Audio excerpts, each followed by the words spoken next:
各位 Friends from the media, good morning.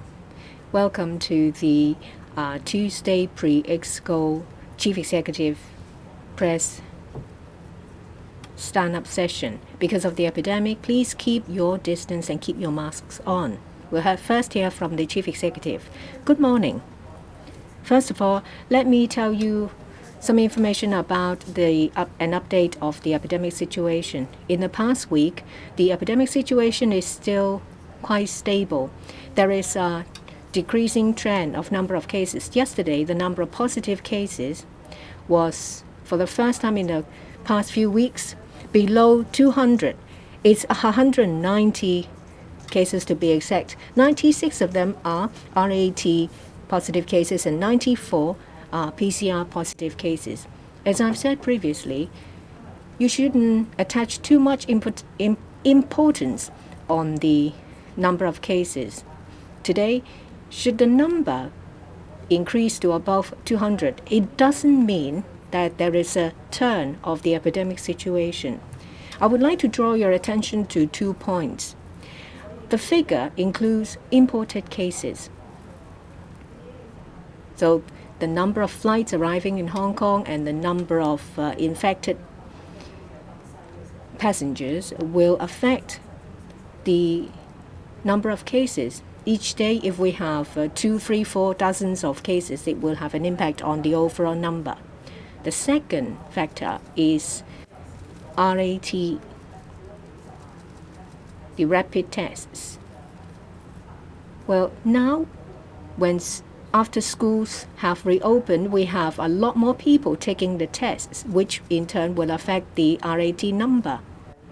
However, we see from the trend of the epidemic situation that since April, it's been decreasing. With the decreasing number of infected cases, that means the CHP, the Center for Health Protection, are able to focus their efforts on genome sequencing analysis as well as contact tracing. Their efforts will give us a better understanding of the situation in Hong Kong. We may have a number of clusters, but the situation as a whole is under control. The situation in schools are quite reassuring. With the resumption of face-to-face classes, we see 700 to 800,000 of students and children covering kindergarten to secondary schools. They do RAT tests every day. As at the 23rd of May, over a month after resumption of classes, we identify through RAT 349 cases. It's a low figure. So we are not too concerned about that, but we are still vigilant. Previously, the Education Bureau announced that RAT requirements for students and teaching staff will be continued till the second half of June. This will reduce the risks of infection on campus. The most important topic at the moment is vaccination. Vaccination is the most effective way to reduce serious condition of cases. When we say that there is an immunity barrier in Hong Kong, we should say precisely that we have a protective barrier against serious conditions and fatalities. Most of our cases are asymptomatic and mild in medical condition. This in turn will not seriously affect or overload our healthcare system. When you're vaccinated, the risk of fatality or a serious condition is greatly reduced. So we will continue our efforts to promote vaccination. For those over the age of 3, for the first and second doses, the overall vaccination rate is satisfactory. For the first dose, it's 91.9%, and the second dose is 86.5%. The rate of vaccination of the third dose is still increasing. As at yesterday, over 30% of the people who went to get vaccinated was for the third dose. Today, the vaccination rate is 53.7%. On the 31st of May, the vaccine pass will enter a new phase in which a third dose is required. So if you are suitable to get the third dose, please do so. There are concerns about the fourth dose. Previously, we have, as a matter of priority, invited those who are above the age of 60 and those with weak immunity systems to be vaccinated for the fourth dose. Previously, we have announced that if you are above the age of 18 and under the age of 60, if you are in an occupation of high exposure risk, or if you have personal needs to get the fourth dose, we will be more than happy to provide it. I will now move on to a different topic, reorganization of the next term of government.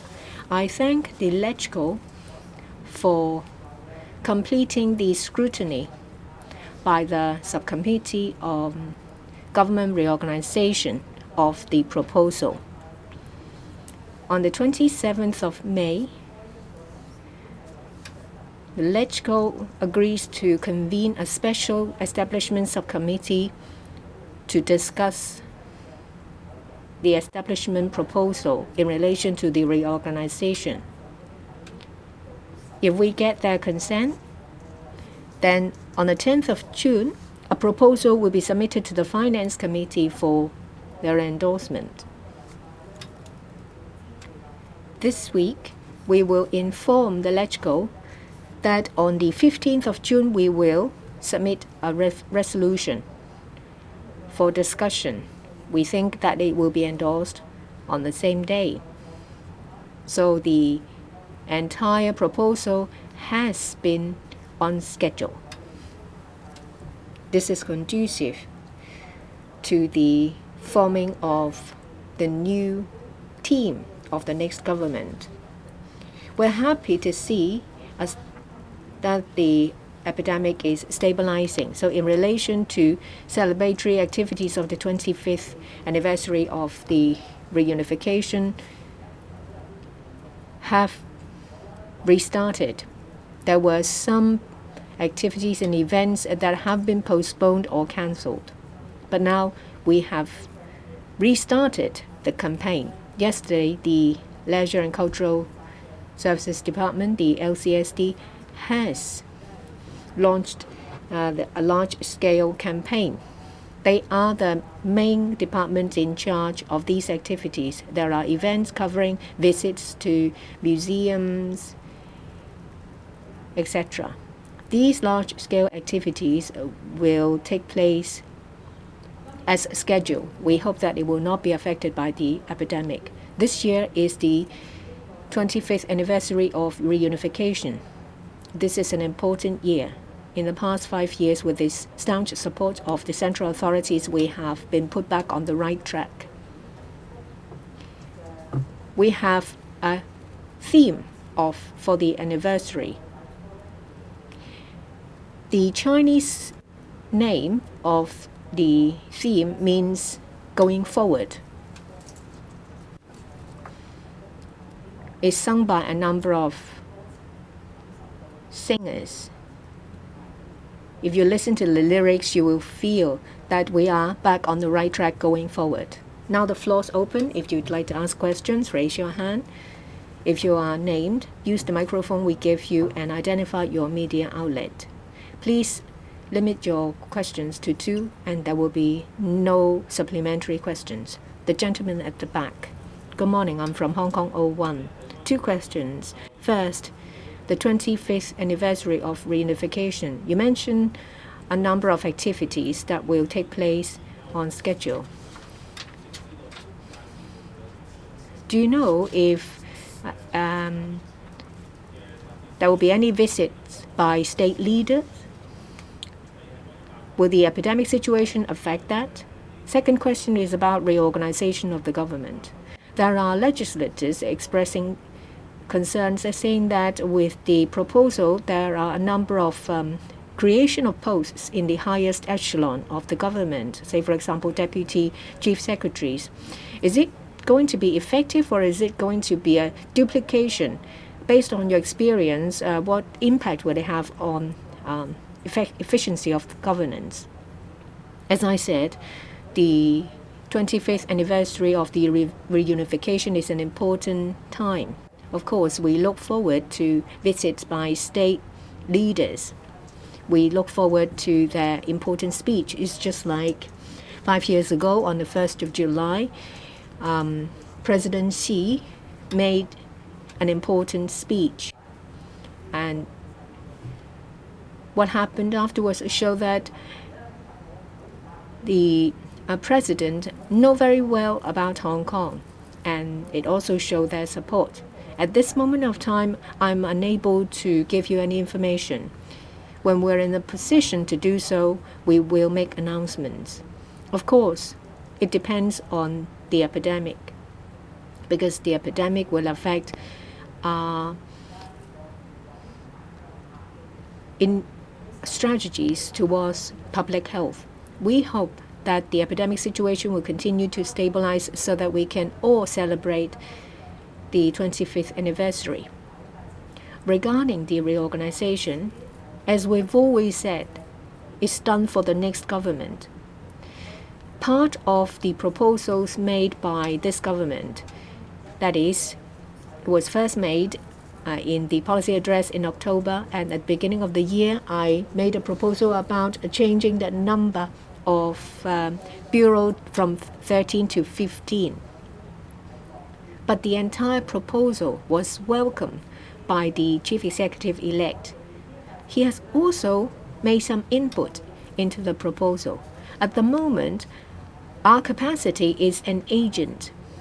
On behalf of the CE-elect and the next government, we complete legislative process of the reorganization so that there will be a proposal in place, a proposal that is happy with in place for him to form his team for the next government. It's not appropriate for me to make comments on the proposal, especially on areas that would reflect his governance philosophy, as well as areas that he's happy with. In relation to the proposal of 3 chief secretaries and the 15 policy bureau made by this government, the CE-elect has taken that fully on board. I'm happy to give you more details if you would like. However, as you said, the concern is actually not about this area. Next question. To my right, at the front, the lady. I'd like to ask... sorry, could you speak louder? Oh, yes. Yeah. I'm from Bloomberg. I'd like to ask, Hong Kong's latest business chamber has called for quarantine to be scrapped this week, and European airlines are threatening not to fly into Hong Kong as the rest of the region opens due to the quarantine for airline staff. When will home quarantine requirements be reduced or removed? And what would trigger tighter rules for social distancing measures? I have another 5 weeks to go as the Chief Executive of the Hong Kong Special Administrative Region. I've been leading the fight against the COVID-19 epidemic for 2.5 years. So as I'm approaching the end of my term, I want to reiterate that all these decisions we made on fighting the epidemic and ensuring the safety of people of Hong Kong are based on a number of factors. One is, of course, the public health considerations. Second is the economic development needs of Hong Kong. And third is the acceptance level or the tolerance of the Hong Kong people. After announcing the 2 phases of relaxation of social distancing measures, the feedback given to me is they are generally fine. A lot of restaurants and bars are now starting to do business. And so whether we would implement the final phase, actually the final phase does not involve major measures, just lifting the numbers or the percentage or the limitation of sitting in venues. So I said that it will be done in 3 phases over 3 months. So we may still have a final phase before the end of June. That is the end of my term, because I cannot make decisions after 30th of June. So as far as social distancing measures, there is still a final phase. But as I see it, that final phase is not crucial to the recovery or the enjoyment of the Hong Kong people. About border controls, as you can see from the numbers we announce every day at the 4:30 press conference, because the local infections are kept very low now. So the imported cases account for a rather significant share of the total caseload. And on top of that, we are seeing variants, different variants under this BA.2. So we have to be extremely careful in sort of implementing the restrictions on border controls. I would say at this point in time that it is very unlikely that during my term there will be more relaxations on the border controls. In other words, we will still have the hotel quarantine. We will still require vaccination before a passenger could board a plane to Hong Kong, and we will still impose the test and hold, whether at the airport or at the hotel for a PCR test, in order to keep Hong Kong safe. Thank you. 我哋問多最後一個記者問題。The last question, please. The lady in green. Good morning, I'm Mrs. Lam. I'm from TVB. First of all, about the vaccine pass. Starting the 13th next month, the vaccine pass requirements will be applicable to special clinics. And also, the PCR test results has to be presented. Will it cause inconvenience to elderly people? Elderly people, when they attend follow-up, may have to enter these clinics. And also, many people are concerned whether the vaccine pass requirements would be lifted.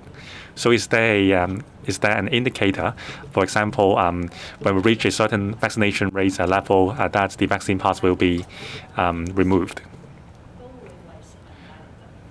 First of all, most anti-epidemic measures would bring inconvenience to the public. So balancing inconvenience is always our concern. The most important thing, however, is the life and safety of the public. Concerning the vaccine pass, different experts have their own opinions. However, the government has our own position, which is supported by many experts. That is, at present, our vaccination rate still has room to be increased. For the second jab, we haven't reached 90% yet. For the third jab, it is less than 50%. So the vaccine pass will continue to be implemented. Well, you ask about an indicator. It is hard to say because the epidemic is very fluid. When a new variant emerge, we have to be vaccinated with another vaccine. So I think the vaccine pass requirements will continue for a certain period of time. Previously, we have announced that for most premises by the 31st of May, people who enter these premises will have to get free jabs. And also for medical services facilities under the HA, the vaccine pass will also be required. This is to protect those who seek medical assistance. For those who are unjabbed, in a medical setting, the risk is higher.